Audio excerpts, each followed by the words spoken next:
சூரிய சக்தி எண்ணெய் சுத்திகரிப்பு மற்றும் துறைமுக நகரத்துக்கு புதிய முதலீடுகளை மேற்கொள்ளுமாறு குவைத் முதலீட்டாளர்களுக்கு ஜனாதிபதி கோட்டபாய ராஜபக்ச அழைப்பு.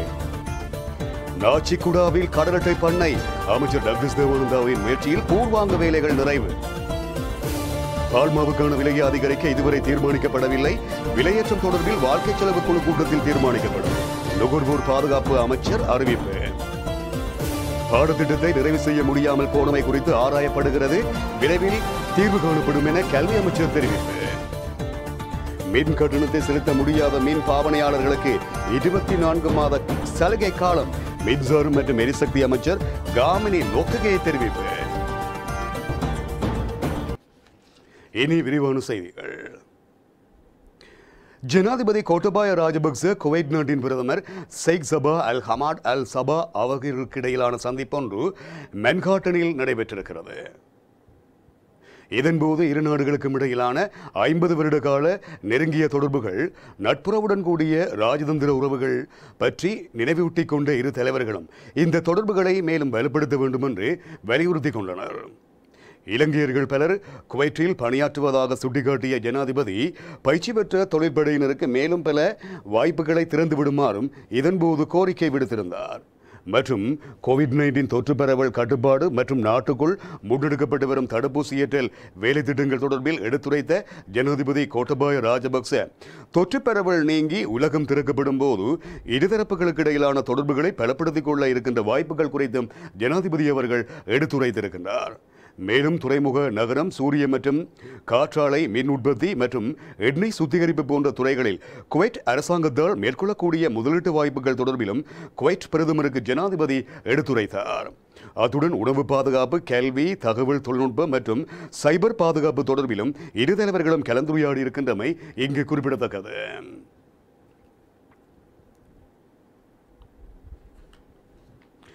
நாச்சிக்குடாவில் கடலட்டை பண்ணைகளை அமைப்பதற்கான பூர்வாங்க வேலைகள் நிறைவடைந்திருக்கின்றன. இந்த நிலையில் அவற்றை மக்களுக்கு பகிர்ந்தளிக்கும் நடவடிக்கைகளை விரைவுபடுத்துமாறு அமைச்சர் டக்ளஸ் தேவானந்தா சம்பந்தப்பட்ட அதிகாரிகளுக்கு பணிப்புரை விடுத்திருக்கின்றார். இதன் அடிப்படையில் கிளிநொச்சி கடலட்டை செய்கையாளர் சங்கத்தில் பதிவுகளை மேற்கொண்டிருக்கின்ற புனித யாகப்பர் கடற்றொழிலாளர் சங்கம், அன்னை வேளாங்கண்ணி கடற்றொழிலாளர் சங்கம், நாச்சிக்குடா மத்தி கடற்றொழிலாளர் சங்கம் ஆகியவற்றை சேர்ந்த சுமார் 61 பயனாளிகளுக்கு தலா 1 ஏக்கர் என்ற அடிப்படையில் பண்ணைகள் பகிர்ந்தளிக்கப்பட இருக்கின்றன. கடற்றொழில் அமைச்சராக அமைச்சர் டக்ளஸ் தேவானந்தா பதவியேற்ற போது சுமார் 50 கடலட்டை பண்ணைகள் மாத்திரமே வடக்கு மாகாணத்தில் அமைக்கப்பட்டிருந்த நிலையில் தற்போது சுமார் 500க்கும் மேற்பட்ட கடலட்டை பண்ணைகள் உருவாக்கப்பட்டிருக்கின்றமையை புள்ளி விவரங்கள் வெளிப்படுத்துகின்றன. இந்த நிலையில் கடலட்டை பண்ணைகளை அமைப்பதற்கான பூர்வாங்க பணிகளை மேற்கொள்கின்ற திணைக்களங்களின் பிரதானிகளுடன் இன்று மெய்நிகர் வழியூடாக கலந்துரையாடி அமைச்சர் டக்ளஸ் தேவானந்தா முன்னெடுக்கப்படும் வேலை திட்டங்கள் தொடர்பாக கேட்டு அறிந்திருப்பதுடன் தேவையான ஆலோசனைகளையும் அமைச்சர் டக்ளஸ் தேவானந்தா அவர்கள் வழங்கி வைத்திருக்கின்றமை இங்கு குறிப்பிடத்தக்கது. அமெரிக்க ஜனாதிபதி ஜோ பைடன் தலைமையில் 76வது ஐநா பொதுச்சபை கூட்டத்தொடர் இன்று ஆரம்பமாகியுள்ளது. கோவிட்-19 தொற்றை கட்டுப்படுத்துவதற்கு நம்பிக்கையுடன் எதிர்த்து செயற்படுவதற்கான சூழலை கட்டியெழுப்புதல், நிலையான நிலைமையை மீண்டும் உருவாக்குதல் மற்றும் உலகின் தேவைகளுக்கு பதில் அளித்தல், மனித உரிமைகளை பாதுகாத்தல், இதைவிட ஐக்கிய நாடுகள் அமைப்பை மீள புத்துயிர் பெறச் செய்தல் என்கின்ற துணைப்பொருளில் இம்முறை மாநாடு ஆரம்பமாகியுள்ளது. இந்த நிலையில் ஜனாதிபதி கோட்டபாய ராஜபக்ச நாளைய தினம் இலங்கையின் நிலைப்பாடுகள் தொடர்பில் உரையாற்ற இருக்கின்றார். இதே நேரம் எதிர்வரும் 23ஆம் நாள் நடைபெறவுள்ள உணவு கட்டமைப்பு மாநாடு மற்றும் 24ஆம் நாள் நடைபெற இருக்கின்ற வனசக்தி தொடர்பான உயர்மட்ட கலந்துரையாடல் என்பவற்றில் ஜனாதிபதி கோட்டபாய ராஜபக்ச தனது கருத்துரைகளை அங்கே தெரிவிக்க இருக்கின்றார் எனவும் செய்திகள் தெரிவிக்கின்றன. இறக்குமதி செய்யப்படும் பால்மாவுக்கான விலையை அதிகரிப்பது தொடர்பில் இதுவரை எந்த தீர்மானமும் எடுக்கப்படவில்லை என நுகர்வோர் பாதுகாப்பு ராஜாங்க அமைச்சர் லசந்த அழகியவண்ண தெரிவித்திருக்கின்றார்.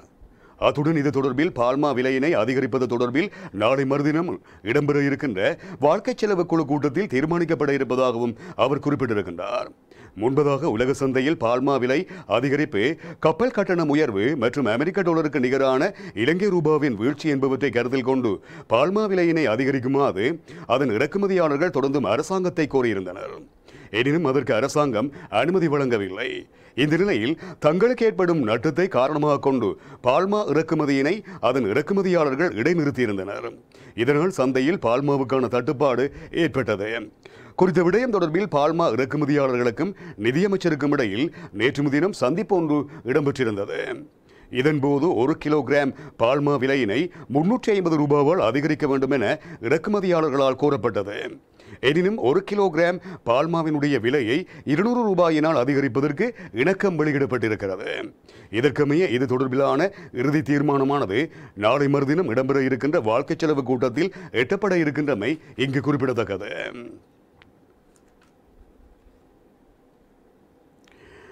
அரிசி, சீனி, பால்மா மற்றும் உள்நாட்டு எரிவாயு போன்ற அத்தியாவசிய பொருட்களின் விலையை திருத்துகின்ற நடவடிக்கையில் அரசாங்கம் ஈடுபட்டிருக்கிறது. தற்போது அரிசி மற்றும் சீனிக்கு அதிகபட்ச சில்லறை விலை விதிக்கப்பட்டிருக்கின்ற நிலையில் ஒரு சில அத்தியாவசிய பொருட்களின் விலை தொடர்பாக பரிசீலனை இடம்பெற்று வருகிறது. இருப்பினும் இறுதி முடிவு இதுவரை எடுக்கப்படவில்லை என நுகர்வோர் பாதுகாப்பு ராஜாங்க அமைச்சர் லசந்த அழகியவென்ன தெரிவித்திருக்கின்றார். இறக்குமதிகளுக்கு நிதியளிப்பதற்கு டாலர் பற்றாக்குறை மற்றும் ரூபாய்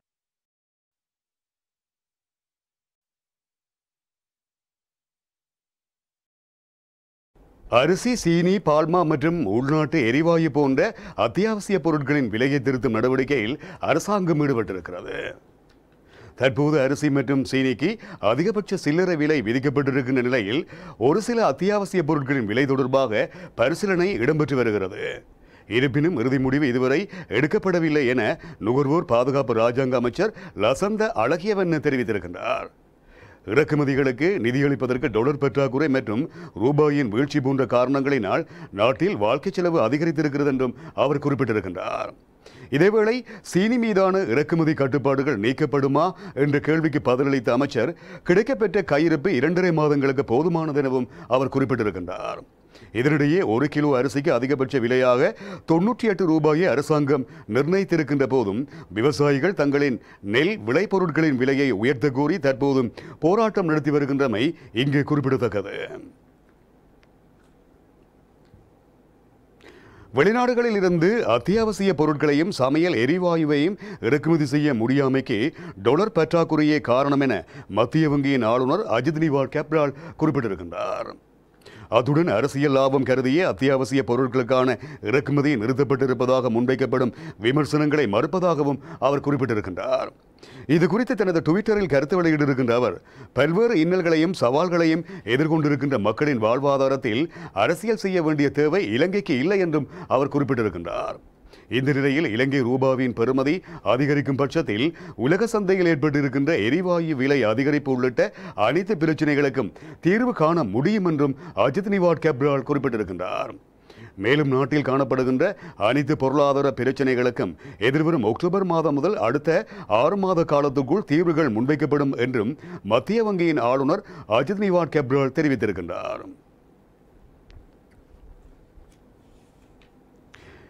இந்த ஆண்டு கல்வி பொதுத்தராதர உயர்தர பரீட்சைக்கு தோற்றவிருக்கும் மாணவர்களுக்கான பாடத்திட்டத்தை நிறைவு செய்ய முடியாமல் போனமை குறித்து கவனம் செலுத்தப்பட்டிருப்பதாக கல்வி அமைச்சர் தினேஷ் குணவர்த்தன குறிப்பிட்டுள்ளார். இது தொடர்பில் இன்று காலை இடம்பெற்ற நாடாளுமன்ற அமர்வின் போது முன்னாள் பிரதமர் ரணில் விக்ரமசிங்கே எழுப்பிய கேள்விக்கு பதிலளிக்கும் போதே கல்வி அமைச்சர் தினேஷ் குணவர்த்தன மேற்கண்டவாறு கூறியிருந்தார். மேலும் உயர்தர பரீட்சைக்கு தோற்றும் மாணவர்களுடைய பாடத்திட்டத்தை விரைவாக நிறைவு செய்ய நடவடிக்கை எடுக்குமாறும் ரணில் விக்ரமசிங்கே கல்வி அமைச்சரிடம் கோரிக்கை விடுத்திருந்தார்.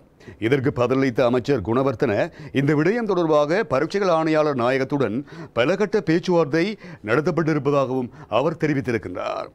அதோடு பாடத்திட்டத்தை உள்ளடக்குவதற்கு நடவடிக்கை எடுத்து வருவதாகவும் ஆசிரியர்களின் வேலைநிறுத்த நடவடிக்கைகளுக்கு மத்தியில் தீர்வு வழங்க அதிகாரிகளுடன் கலந்துரையாடப்படும் என்றும் அமைச்சர் மேலும் தெரிவித்திருக்கின்றார். நாட்டில் நிலவும் பொருளாதார மந்த நிலை காரணமாக மின் கட்டணத்தை செலுத்த முடியாத மின் பாவனையாளர்களுக்கு 24 மாத சலுகை காலம் வழங்க நடவடிக்கை எடுக்கப்படும் என்று மின்சாரம் மற்றும் எரிசக்தி அமைச்சர் காமினி லோக்ககே இன்றைய தினம் நடைபெற்ற செய்தியாளர் சந்திப்பில் குறிப்பிட்டிருக்கின்றார். கோவிட்-19 கொரோனா சூழ்நிலையால் அவர்கள் மின் கட்டணத்தை தவணைகளில் செலுத்த வேண்டும். அத்துடன் நிலுவையில் இருக்கின்ற மின் கட்டணங்களின் மாதாந்த தவணைக்கு சிறிய வட்டி வசூலிக்கப்படும் எனவும் வரும் நாட்களில் வசூலிக்கப்படும் வட்டி குறித்து நுகர்வோருக்கு தெரிவிக்க நடவடிக்கை எடுக்கப்படும் என்றும் அமைச்சர் தெரிவித்தார். இதேவேளை தற்போதைய சூழ்நிலையால் கடந்த 2 மாதங்களில் இலங்கை மின்சார சபைக்கு 44 பில்லியன் செலுத்த வேண்டியிருந்தது என்றும் மின்சார கட்டணத்தை செலுத்தக்கூடிய மக்கள் கூட தங்கள் மின்சார கட்டணத்தை செலுத்தவில்லை என்றும் அமைச்சர் இதன்போது சுட்டிக்காட்டியிருக்கின்றார். இதேவேளை ஜனாதிபதியின் கருத்தின்படி 2030ஆம் ஆண்டுக்குள் சூரிய மற்றும் காற்றாலை மின் உற்பத்தியை 70% சுற்றுச்சூழலுக்கு உகந்த வகையில் அதிகரிக்க திட்டமிடப்பட்டிருக்கிறது எனவும் அவர் மேலும் தெரிவித்தார். 6 மாதங்களுக்கு மேலாக கட்டணத்தை செலுத்தாத 73,000 பேருக்கு நீர் விநியோகத்தை நிறுத்த தேசிய நீர்வழங்கல் மற்றும் வடிகாலமைப்பு அமைப்பு சபை தீர்மானத்தை மேற்கொண்டிருக்கிறது. குறித்த 73,000 பேரில் இருந்து 145 மில்லியன் ரூபாய் செலுத்தப்படாமல் இருப்பதாகவும் நீர் வழங்கல் வடிகாலமைப்பு சபை தெரியப்படுத்தியிருக்கிறது. இவ்வாறு கட்டணம் செலுத்தப்படாமையினால் திணைக்களத்துக்கு 8 பில்லியன் இழப்பு ஏற்பட்டிருப்பதாகவும் தெரிவிக்கப்படுகிறது. அத்துடன் 6 மாதங்களுக்கு மேல் தண்ணீர் கட்டணம் செலுத்தாதவர்கள் அதற்குரிய கொடுப்பனவுகளை செலுத்துமாறும் குறுஞ்செய்தியூடாக குறித்த சபை கேட்டிருக்கிறது. அதற்கமைய இதுவரை 100 பேர் மட்டுமே அதற்கான கட்டணங்களை செலுத்தியிருப்பதாகவும் நீர் வழங்கல் மற்றும் வடிகாலமைப்பு சபை குறிப்பிட்டிருக்கிறது. சுற்றுலாத்துறையின் வீழ்ச்சியால் நாடு முழுவதும் உள்ள பல கொட்டல்கள் நீர் கட்டணத்தை செலுத்தவில்லை என்றும் இந்த நிறுவனங்களும் வாடிக்கையாளர் பட்டியலில் இணைக்கப்பட்டிருப்பதாகவும் தேசிய நீர் வழங்கல் மற்றும் வடிகாலமைப்பு சபை குறிப்பிட்டிருக்கிறது. கிளிநொச்சி மாவட்ட மடங்களாக வடக்கு மாகாணத்தில் நிலவும் தபால் மற்றும் உப தபால் அலுவலகங்கள் இல்லாமையினால் பொதுமக்கள் எதிர்கொள்ளும் பிரச்சனைகளுக்கு விரைவில் தீர்வு காணப்படும் என வெகுஜன ஊடக அமைச்சர் டலஸ் அழகப்பெருமை குறிப்பிட்டிருக்கின்றார். நாடாளுமன்றத்தில் முன்வைத்த வாயு ஊடான கேள்விக்கு பதிலளிக்கும் போதே அவர் இவ்வாறு குறிப்பிட்டிருக்கின்றார். இந்த பிரச்சனை தொடர்பாக வடக்கு மாகாண அரசியல் பிரதிநிதிகளுடன் பேச்சுவார்த்தை நடத்தி தீர்வு காணப்படும் எனவும் அவர் இதன்போது தெரிவித்தார். நாடு முழுவதும் தபால் மற்றும் உப தபாலகங்களை அமைக்கும் நடவடிக்கை தற்காலிகமாக இடைநிறுத்தப்பட்டிருப்பதாகவும் அவர் சுட்டிக்காட்டினார்.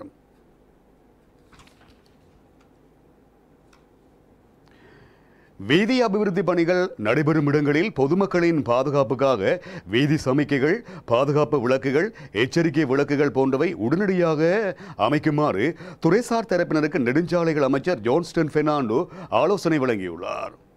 அதுடன் போக்குவரத்து கட்டுப்பாடு சமிக்கைகளுக்காக உரிய ஊழியர்களை ஈடுபடுத்துமாறும் வேகத்தை கட்டுப்படுத்த தற்காலிக வீதி தடைகளை அமைக்குமாறும் அமைச்சர் மேலும் அறிவுறுத்தியிருக்கின்றார். வீதி அபிவிருத்தி செயற்பாடுகள் தொடர்பாக ஆராய்வதற்காக தான் கண்காணிப்பு சுற்றுப்பயணங்களை மேற்கொண்டு வருவதாகவும் ஆபத்தான இடங்கள் தொடர்பாக சரியான எச்சரிக்கை சமிக்கைகள் சில இடங்களில் முறையாக நிறுவப்படவில்லை எனவும் அமைச்சர் குறிப்பிட்டிருக்கின்றார். அத்தோடு வேகத்தடைகள் கூட அமைக்கப்படவில்லை என அமைச்சர் சுட்டிக்காட்டினார். வீதி அபிவிருத்தி மேற்கொள்ளப்படும் இடங்களில் பொதுமக்களின் பாதுகாப்புக்கான எச்சரிக்கை சமிக்கைகள் மற்றும் வீதி சமிக்கைகளை 1 வாரத்துக்குள் உடனடியாக அமைக்குமாறு அமைச்சர் ஜான்ஸ்டன் பெர்னாண்டோ துறைசார் தரப்பினருக்கு அறிவுறுத்தி இருக்கின்றார்.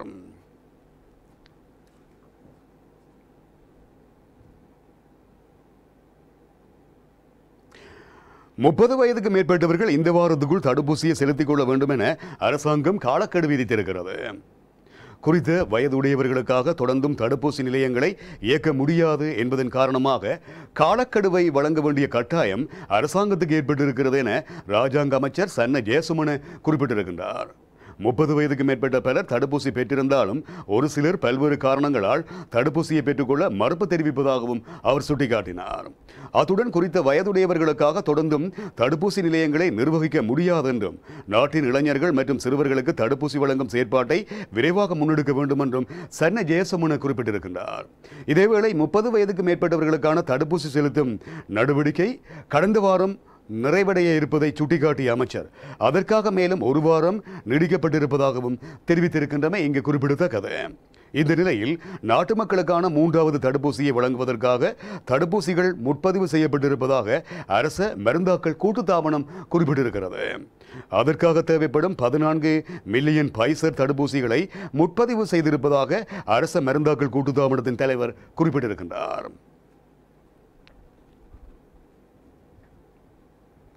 நாட்டில் இருக்கின்ற அனைத்து வர்த்தக நிலையங்களையும் தற்போது மீண்டும் திறக்க அனுமதிக்க முடியாது என சுகாதார அமைச்சு குறிப்பிட்டிருக்கிறது. அதுடன் பொறுமையாக இருப்பது மற்றும் சுகாதார வழிகாட்டல்களை பின்பற்றுவது நன்மைகளை பெற உதவும் எனவும் சுகாதார சேவைகளின் பிரதிபலிப்பாளரான டாக்டர் கேமந்த கேரத் தெரிவித்திருக்கின்றார். கடந்த ஆண்டு அக்டோபரில் உருவான கோவிட்-19 கொரோனா அலையால் தொற்றாளர்களுடைய எண்ணிக்கை 1000 தாண்டவில்லை.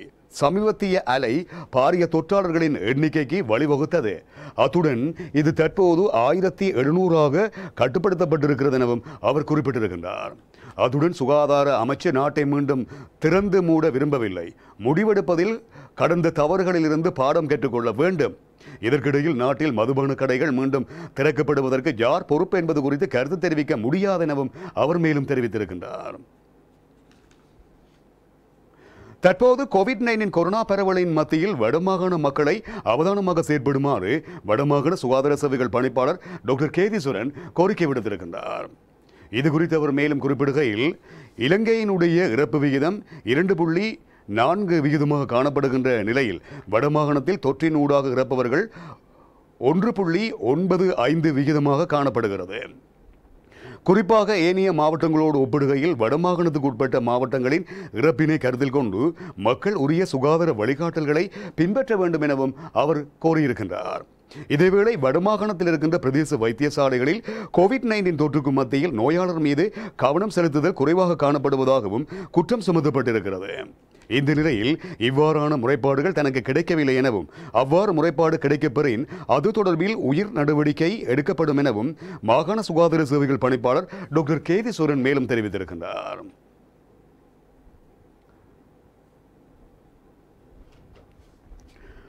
வடக்கு மாகாணத்தில் 20 வயதுக்கு மேற்பட்டவர்களுக்கு கோவிட்-19 கொரோனா தடுப்பூசி செலுத்தும் நடவடிக்கைகள் இன்று முன்னெடுக்கப்பட்டன.